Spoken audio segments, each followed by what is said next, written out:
Well, before I do the 100-mile section of the Arizona Trail here in a few weeks, I want to take my gear out and give it a good test run. So stick around, I got some tips.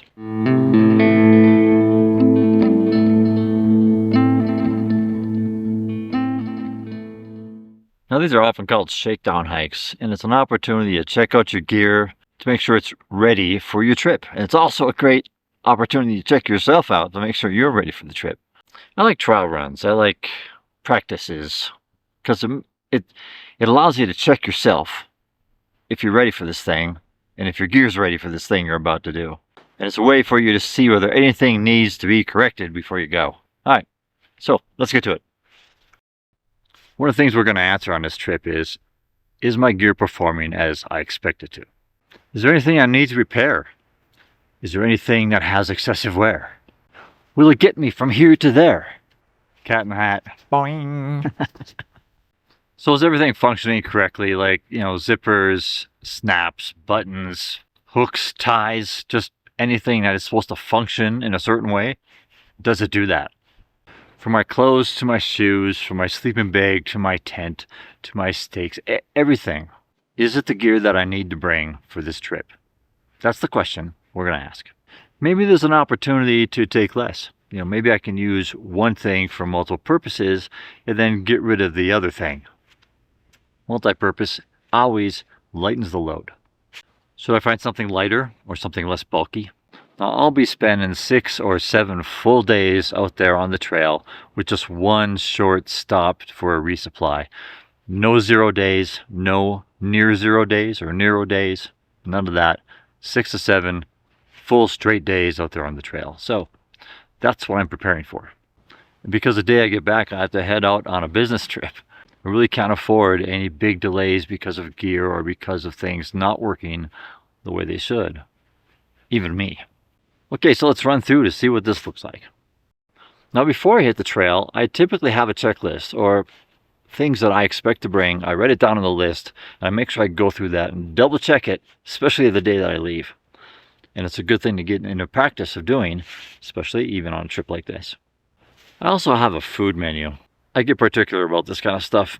Some people, when they go out on the trail, they just buy a bunch of junk food and go.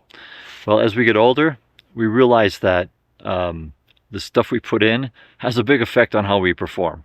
Maybe not so much when you're younger, but when you're older, paying a much closer attention to your diet is important. So I check my menu. I know exactly what I'm bringing, and I have a list. Now, I'll usually pack a little bit more just in case I have a day out here where I just get super hungry or I have to extend out here for a little bit longer. But I've learned not to be too excessive. When I first started hiking, I was bringing a ton of food. I had a lot left over. I've learned how to regulate that, and I learned to understand how much I actually eat and what I actually eat. And honestly, I do that for every trip, including this shakedown hike. Now, when I'm at home and I'm packing stuff up, that's the first step.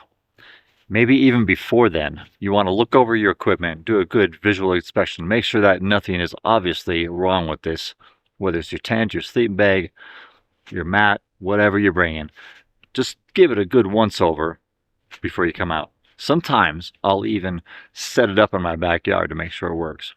Of course, you want to make sure that everything fits in your pack. Is it too overloaded? Maybe it's not loaded enough and you maybe need to bring a smaller pack. I always check the weight of my pack too. Some people get all hung up on base weight, and base weight is everything that you're going to carry without the consumables, like your fuel, like your food, like your water. And people like to compare base weight. Well, when I'm out here, I'm not carrying just my base weight. I'm carrying everything. So not only am I interested in my base weight, I'm interested, probably more so, in my full pack weight. So I'll load it up with as much food as my max carry. I'll also load it up with as much water as what I expect to carry. I'll pack for my heaviest day on trail, and then I'll weigh that. Because I want to know how much my heaviest day is. If it gets to be 30 pounds or more, I'm going to think about going back in that pack and getting rid of some stuff. It's just because I know myself. If I carry more than 30 pounds on any 3-season hike, everything except winter, then I know that I'm going to be hurting or that I'm going to have to go short distance miles. I know myself, and that's my limit. You should know your limit, and you should pack accordingly. Check that your water filter works, but get distilled water because a lot of these water filters, they don't like tap water. Make sure your flashlight works. Make sure that your stove works. Your GPS communicator, give that a good test. And don't forget your medications. Alright, so those are things to do at home or while you're packing up. What about when you're on the trail? What are you looking for there? Well, when I do a shakedown hike, I like to do the average distance and average elevation gain that I'll be doing on my big hike. That'll let me know that I'm ready. And the number one thing that I think you ought to do out here while you're on your shakedown hike is to listen to your body. So pay attention to your feet. Do you have hot spots? Are you forming blisters? That's a sign of, maybe the wrong shoes, maybe the wrong socks. Maybe your lacing should be changed. Are your shoulders hurting, or your hips hurting, or your back hurting? Maybe you need to adjust your pack a little bit. Maybe you need to rearrange the things inside your pack for weight distribution. Or maybe you just need to rest more often. That's usually the case with me. I'll just keep going and going. And pretty soon I realize, hey, I don't feel good. So, rest more often. I heard one guy say recently that he hikes for an hour and rests for 5 to 10 minutes and does that all day. I might start adopting that. And is anything else hurting? Maybe you have an old injury that's starting to flare up.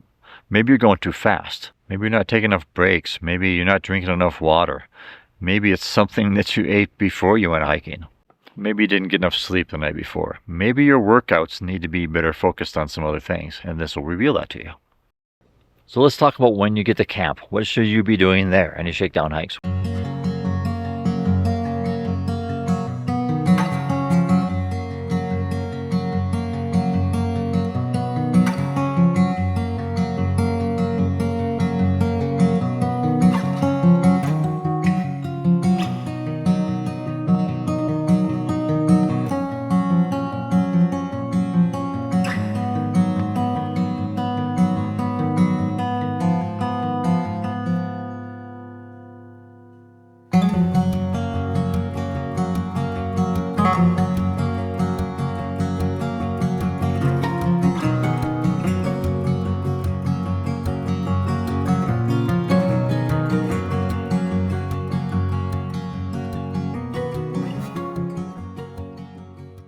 You saw me struggle in the wind with my tent. I'm actually pretty happy that it was windy because I wasn't sure whether using these poles, using this setup was going to work in the wind, and I think it might. So that was one thing I tested.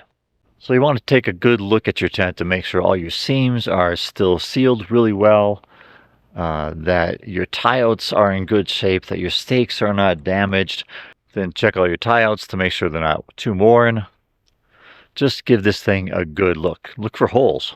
Look for the screens. Are there any rips in the screens? What about the floor? Make sure there's no holes in the floor. Make sure you brought your repair kit. All right, let's check out our sleeping system. If you have an inflatable mat, you want to check those for leaks. You want to make sure it inflates properly. You want to make sure there's no excessive wear anywhere on your mat. Your sleeping bag, if there's a zipper, make sure that works. If it's down, you might want to hold it up to the light to see if your down is bunching up inside of any little pockets. Because what that means is that it's not going to be as warm as you think it should be. And it might need to get washed, or you just might need to tumble dry it for a little bit. If you have straps for your quilt, make sure you bring those along. Make sure they're working the way you want them to. What about your pillow? Make sure that inflates well. If you have straps for your pillow, make sure you brought those along. And then the next morning, ask yourself, how did I sleep? Was I comfortable? If you were too cold, maybe you need to bring a little bit more higher rated sleeping bag, or maybe you need to bring a higher rated air mattress. Maybe you need to get a different pillow. Whatever, figure out what made you uncomfortable and how you're going to fix that. Now maybe your head or your foot was rubbing against the inside of your tent and maybe collecting some condensation and making everything wet. You might want to adjust your tent, tie-outs, or you might want to put like a plastic bag around maybe your feet, not your head. Now use that same kind of scrutiny with everything. Your backpack, your cook kit, your clothes. If you're bringing a battery bank, make sure you brought the right kind of cables and that your battery bank can actually charge the stuff that you brought. Or if you have a solar panel, make sure that is charging the way you're expecting it to. Now I'm going to bring my solar panel on this next trip. What I did at home before I even came out here is I checked to make sure that my solar panel would charge all my devices. And in fact, it does. Also check your rain gear. Just inspect it really well to make sure it's not leaking, or you might want to throw some water on it to make sure that it is still repelling water. You might want to retreat it if it doesn't. Make sure you test your water filtration system as well. And don't forget to bring aqua tabs as a backup, or some other tablets as a backup in case your water filter fails somewhere on the trail. And then ask yourself about your food. Did I enjoy the food that I brought? Did I bring enough food? Maybe I want to do cold soaking instead. What? Maybe I want to do all hot meals instead of cold soaking. I don't know. Figure that out. And don't forget to dig through your ditty bag to make sure that everything in there is what it should be. Sometimes my first aid kit just gets a little old because I don't use it very often. So I double check to make sure that everything in there is going to be good for this trip. All of your personal hygiene items, toothpaste, toothbrush, soap, bidet. Make sure it's all functioning and in good working order. Well, that's kind of it for my shakedown hike. What do you do on a shakedown hike? What are the kind of things that you're checking for to make sure that your big trip that's coming up is successful? All right, love to hear your comments down below. You know what to do. Like, thumbs up, all that stuff. I'm David on Earth. This is my channel. I do backpacking and hiking and all things outdoors. So if you like that kind of stuff, subscribe. All right, man. Go live like you want it. I'll see you on the trail.